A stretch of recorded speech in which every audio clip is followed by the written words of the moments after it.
Welcome back to another episode of Dentistry's Growing with Grace podcast. Join Grace and her guest of the week as they discuss lessons learned in the industry and explore unique insights into ethical growth. Hello and welcome back to Dentistry's Growing with Grace. I am so grateful to be here today with Dr. Laura Mach. Laura, thanks for joining me. I'm happy to be here. Thank you. So I'm just going to jump right in. It's a stressful world right now, especially for dentists. What are you seeing right now for people in terms of mental health and well-being? Well, let me back up a minute and just Yes. say that even before COVID and all the other special things about 2020, being a human dentist can be a really tricky thing in our minds. Yep. Because we've got these human brains that are set up to help us survive on like the savannah, 2,000 years ago or whatever. And then we have our profession where we have honed our skills to be perfectionists. And then we have our dental practices that we own. And our human brains do not naturally process those things without stress. We have all these things that we're thinking about, and we don't even realize that our thoughts are creating for us all this unnecessary unhappiness, all these thought loops about problems. And the more we think them, the more they're reinforced. And without proper guidance, even on a normal, nice day, it's going to be really challenging to be a dental practice owner right now. I mean, in general. Anytime. Right. And then right now, we have new thoughts about the stresses that we're seeing. There's so many more unknowns. And as you've probably noticed, things that you don't know are the scariest things. Like if you watch a movie, the monster doesn't come out at the beginning of the movie. We got to find out over the period. So we're still waiting for the monster is what you're saying? Yeah. I remember when I rehired my employees, I gave them this little speech, and I talked to them one at a time, and I was like, and I don't even know if everything's gonna be okay. I just want to say it's crazy for us. So we talk to dentists all the time, and we can tell almost instantly where someone's at in their headspace. So we call to talk about their marketing and their business. And then we get sometimes this whole download of things. Yes. And my team is not trained. They're not trained life coaches. Like we're trained in Google Analytics and copywriting and design, but we're not life coaches. So I think to have that in our back pocket for some of our doctors and that we know are, I'm going to put this in a way that is the best way for me to describe what we feel. But it feels right now like a lot of dentists are mentally unraveling. Mm-hmm.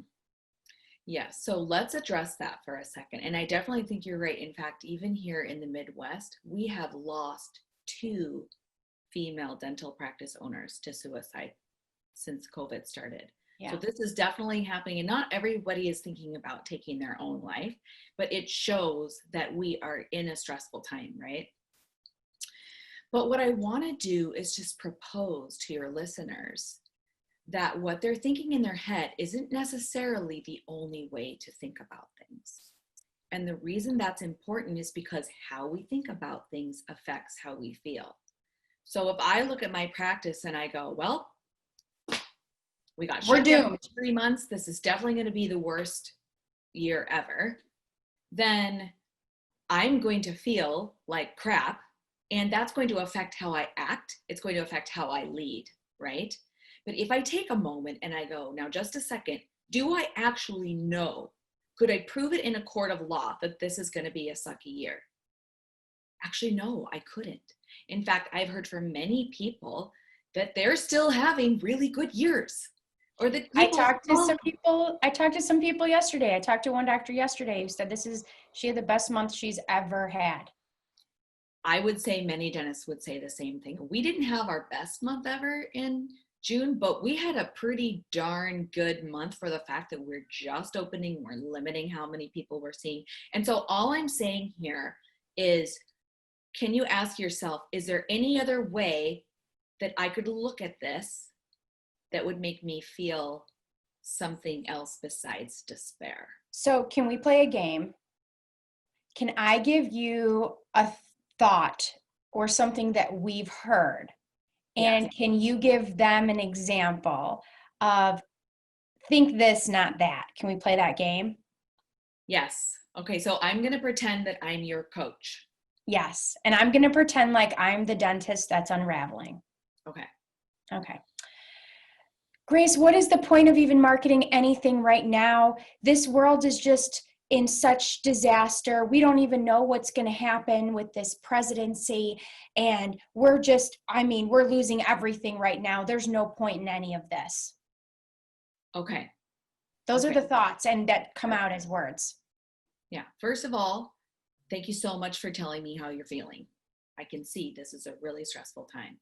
Now let's just pick this apart for a minute and let's make sure that we're stressing about something that we have to stress about. Okay. So you said, we don't know what's going to happen, right?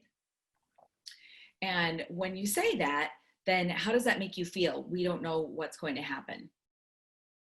I mean, it's stressful. How can we plan anything if we don't know what's going to happen with the economy or if our businesses are going to be shut down again? It's just unbelievable. And if you had to name one emotion, would it be fear or stress or exhaustion? What do you think? I'm pissed. Pissed? Okay. I'm pissed that, well, first of all, side note, I'm pissed that every time I go to record a podcast that that they do construction outside or something crazy. But that being back in character, I'm pissed that I don't know what's going to happen with my practice, and I feel like I have no control over if I'm open or closed or who I can treat. You know, it just seems like everything is a mess right now.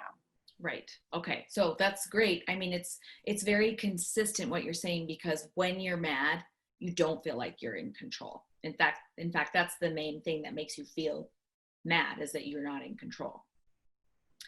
And let me ask you another question. When you're mad,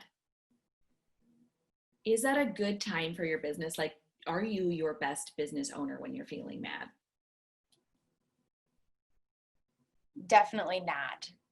If I'm being honest with myself, when I'm mad, I have a hard time making, rational decisions. Mm-hmm. Yeah, absolutely. So do you think that it would be useful if we could find you a new feeling to feel? Are you open to that? I mean, I'm being them. I'm being this one person. I don't know if that's possible right now. But if we could find, if that was a realistic solution, then great. Mm-hmm. Right. So what you're saying is, if it is possible, yes, but I'm not believing right now that I could feel anything but mad. And that's totally fine. I've got you for that one. Okay. So I want to go back to this thought that's creating the mad feeling. The thought is, we don't even know what's going to happen. Okay, Grace. So I am going to ask you a question. Before COVID, did you know what was going to happen? I mean, I knew that I could come to work. I knew who my team was, that they were going to be there. I didn't have this fear, everybody has this fear now. So I could kind of expect what the day would be like. And now I feel like I just have no idea what to expect from day to day. I would like to propose to you that even before COVID, you actually did not know what was going to happen. I just had somebody on my podcast a few months ago who had her practice burned to the ground on New Year's Eve. And every day something happens. I had a tornado blow through my yard last week. I did not expect that to happen. Sometimes bad things happen, sometimes good things happen, but I don't know what's going to happen. And the reason that I'm pointing that out is because you're when you have this belief that you should know what's going to happen, you're always going to feel mad. But what if you just didn't know? What if you had a new thing that you could think that would bring a different feeling for you? Can we play with some other things that you could think about that maybe wouldn't make you feel mad, that would make you feel something else? Yeah, that'd be great. Okay, so let me ask you a question. What would you rather feel right now instead of mad? Happy. You want to feel happy? Content. Yeah, that'd be great. Content? Yeah. And for anyone listening, I'm playing a role here. Just a reminder. Fine. So our feelings come from the things that we're thinking in our minds. And this is one of the reasons why it can be really tough to be a dentist and be happy at the same time, because our mind is full of things to worry about. We're worrying about payroll. We're worrying about the margin. We're worrying about marketing. Is anybody going to come? We built this palace. Now, is anybody going to come and let us take care of them? You know, we've all these things to worry about. And each of those worries generates anxiety for us, right? But what you're saying is right now you would like to feel happy or content. And what we want to do is hack the fact that we know where our feelings come from our thoughts, to find a thought that makes you feel happy. It has to be something that you believe. So you can't think to yourself, I can fly and I'm a unicorn, because that won't be. But what I have found is that a lot of people, when they think thoughts about what they're grateful for, then they can feel happy. Or when they think about things that they've already accomplished and sort of access what they know they can believe in from the past, then that can make them feel happy. So this is kind of the part in coaching where we brainstorm what a person would feel happy thinking. So it might be something like, I don't know what's going to happen. However, I never did. Yeah. Or I have all of these things to be grateful for, even though I'm not sure how my business is going to work. Or you could think, this might be my best year ever. Yeah. If that's within something you can believe. I want to kind of share my perspective on why this is so important for people and be a little bit vulnerable at the same time here. There was a point in my life, and I think most people have a point in their life, they can pinpoint the worst moment or one of the worst moments in their life. Either you lost a loved one, you went through a divorce or a breakup, you lost something, and your life was never the same after that moment. Like, we all have those defining moments that change our course. And sometimes what they do is they knock us on our butt, and they those moments sometimes put us in a place of despair. And when you're in this moment, and for some people that might be what's happening in their practice right now, could be a defining moment for them, and they could be on their butt. Correct. And what I want to say is, when you care about yourself enough, and when you know that there's another way to life than to be defined by these moments, but instead to define these moments, you have this power that comes. You have this empowerment that comes, that there's this knowing that you can make it through anything, that builds a level of confidence that you didn't have before. So sometimes being knocked on your butt is actually such a great blessing, because when you get back up, then you know that you just have a newfound sense of ability and confidence. And so if somebody's on their butt and they're thinking right now that this is it for them, their life is never going to be the same, and everything that they've worked for is gone, and they don't know what to think or where to look, I just want to say, that's why I value so much what you do, Dr. Mach, is because as a life coach, you help people through those moments, and you help them get to the other side of those moments, right? Yes, and I want to build on what you said. It's really, really good. I love your wisdom. And I want to give everyone who's listening a pointer for how they can visualize themselves getting off their butt. So I want you to think about your situation that you're in right now, the things that you're scared of, the things that have been happening. And then I want you to pretend that you are your future self 5 years from now. And then I want you to pretend someone is interviewing you and ask, what did you do? How did you show up when all that scary stuff happened? your successful self 5 years from now can tell you how you handled it. I love Well, that. I got up off my butt. I said, there's opportunities in this time. I said, I've put so much into this and I've overcome so many more things in the past, and we are going to rise above this. And then you can tell your own story. I love that. I love that. And for me, it was one book that I read that taught me about positive affirmations, and I just started practicing it despite feeling like I didn't have the energy to put one foot in front of the other.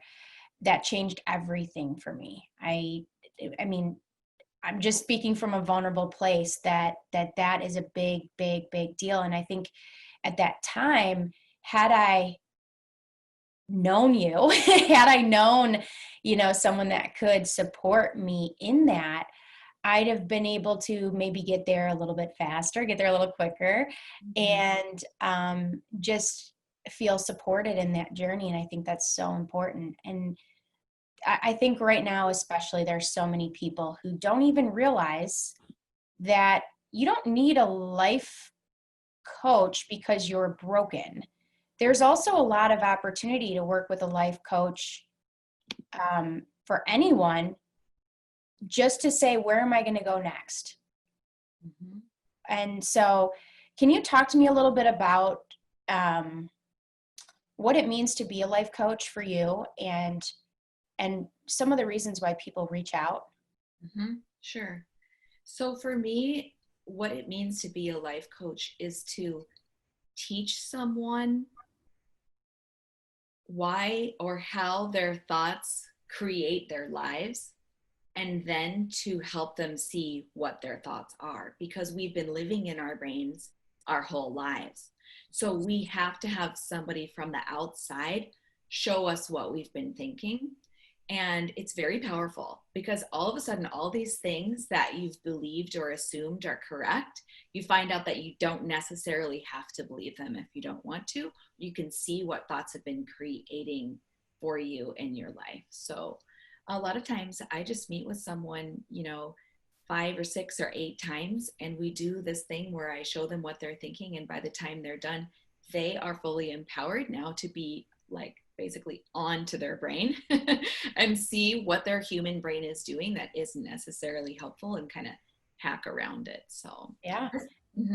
It's really powerful.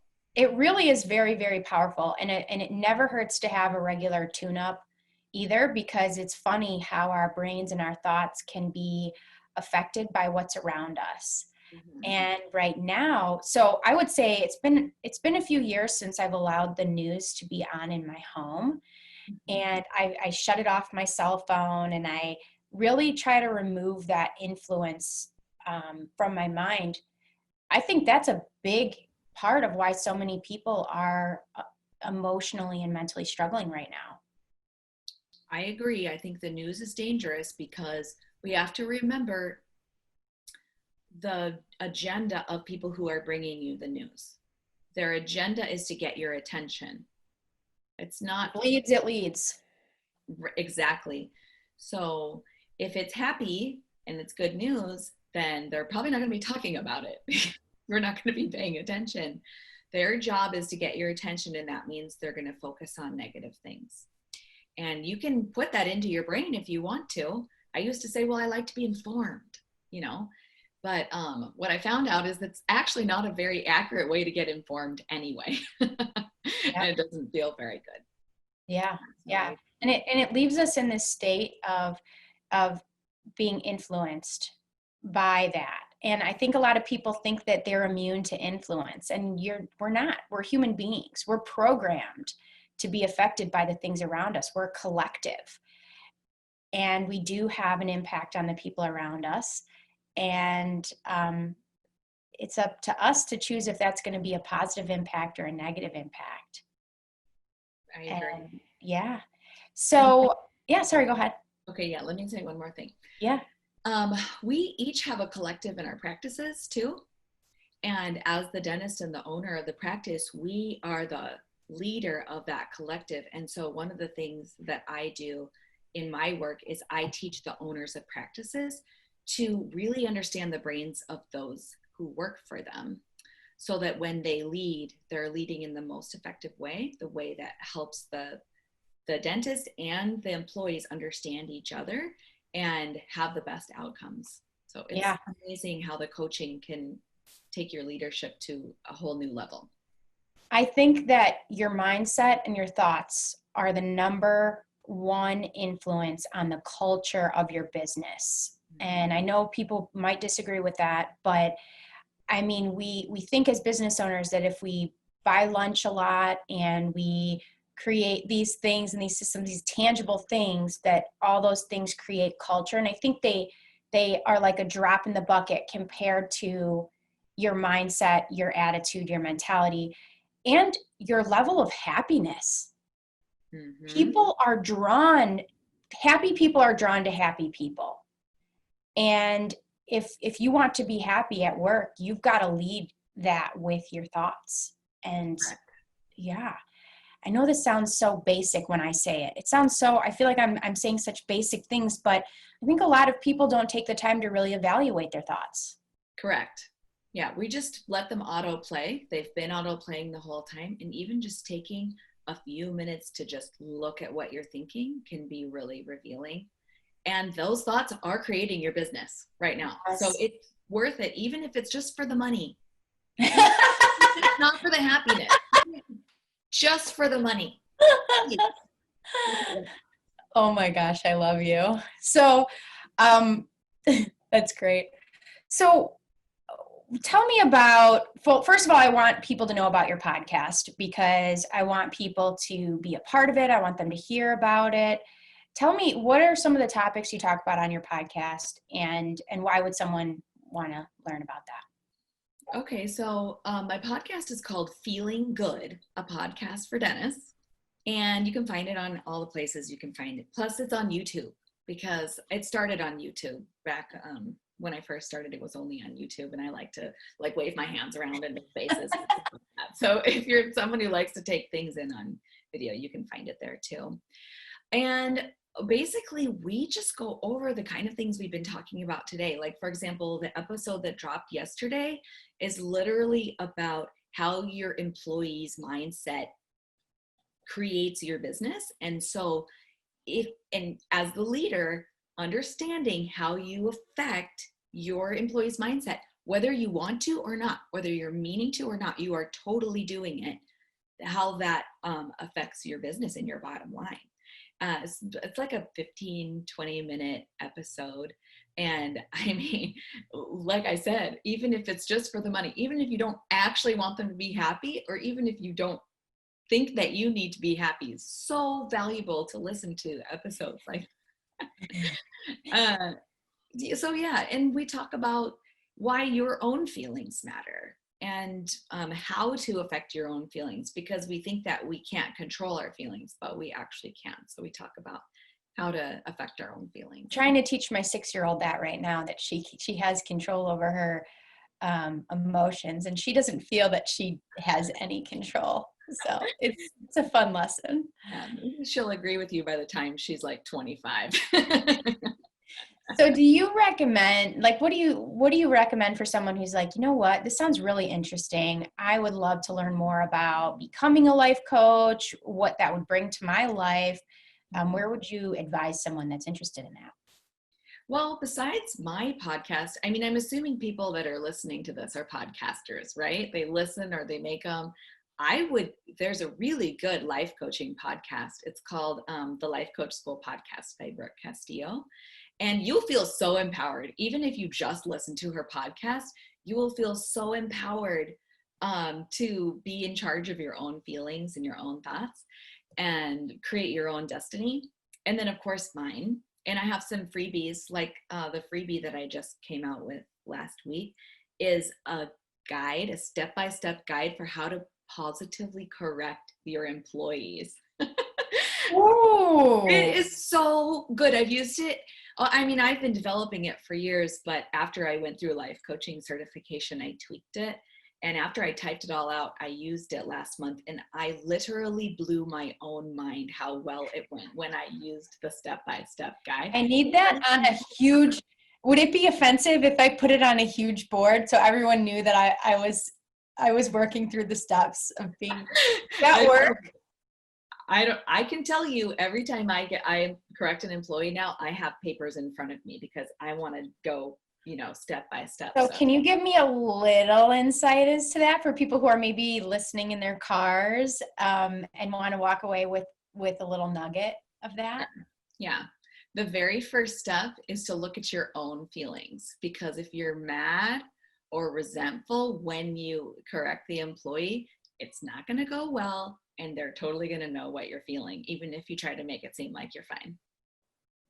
Oh, that seems so unrealistic for me. By the 15th time that I'm making the same correction, I'm going, I'm going to try to not be frustrated, but I am frustrated. But really, if you employ the mentality behind extreme ownership, I don't know if you've heard of that book. Yeah. You realize that you've taken some part in putting that employee in that role, and it's your responsibility to get to kind of the core of why it's not maybe a fit, or to dig deeper versus letting it be a personal emotion that something that could be construed as personal. Okay, so first go into it and make sure you don't feel negative feelings before having the conversation. Yep. Good.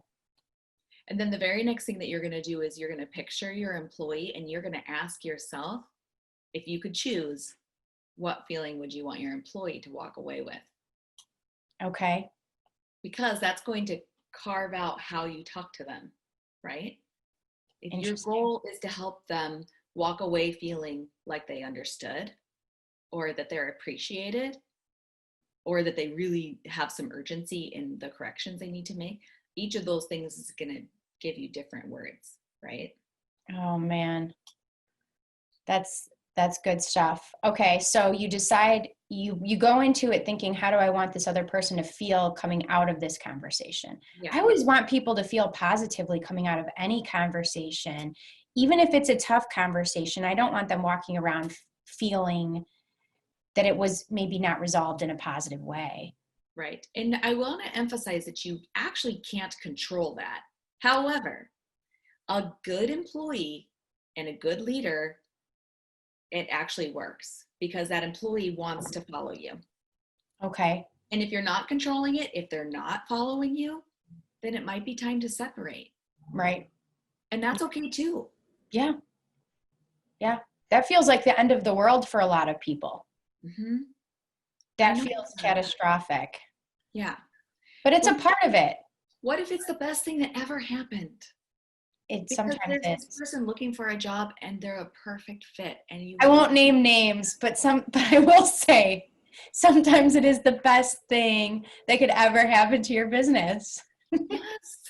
Every time somebody new starts and everyone's excited and there's this new energy, and yeah, it's a lot of work. It's a lot of work. Owning a dental practice is a lot of work. I can't argue with that part. But what if there is this wonderful person who's looking for a job right now, and you're going to miss them?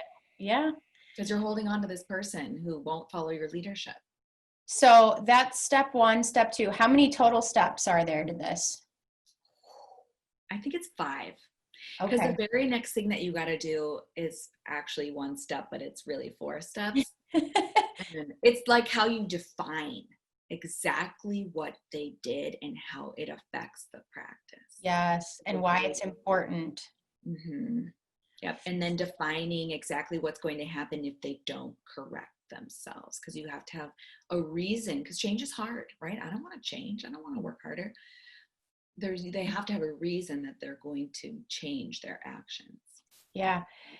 This is all such good stuff. I'm thinking back to, I don't remember the Culture Code, a book called The Culture Code. I don't know if you've read that one. It's a great book, but it talks a lot about safety in a business and building a safe environment. And that really hit home with me, because I would follow similar steps to that. I probably missed 1 or 2 of those, but I've gotten pretty good at working through things with people, as I think a lot of, seasoned business owners just through experience become good at that. And I'd still have someone who does the yeah thing where they yeah you. They say yeah, okay, got it, but then they don't actually change their behavior. And I've kind of seen in a lot of instances, if an employee doesn't feel comfortable enough to either disagree with you or challenge your why, or what you're telling them is important and why, then they walk away and they haven't totally bought in to whatever process or thing you want them to change. And until they buy in, it doesn't matter how many conversations you have with them, they're going to go back to that previous behavior. So I think safety is a big part of this too, right?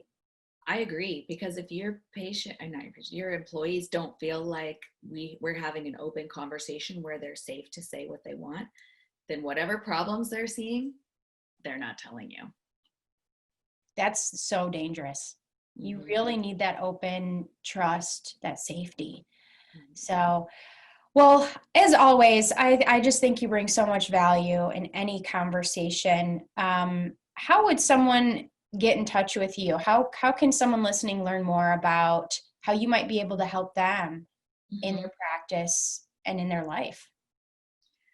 So you can always find me on Facebook. I'm all over, and Instagram. I have a website. It's thelifecoachforbusydentist.com, and you can reach me on there.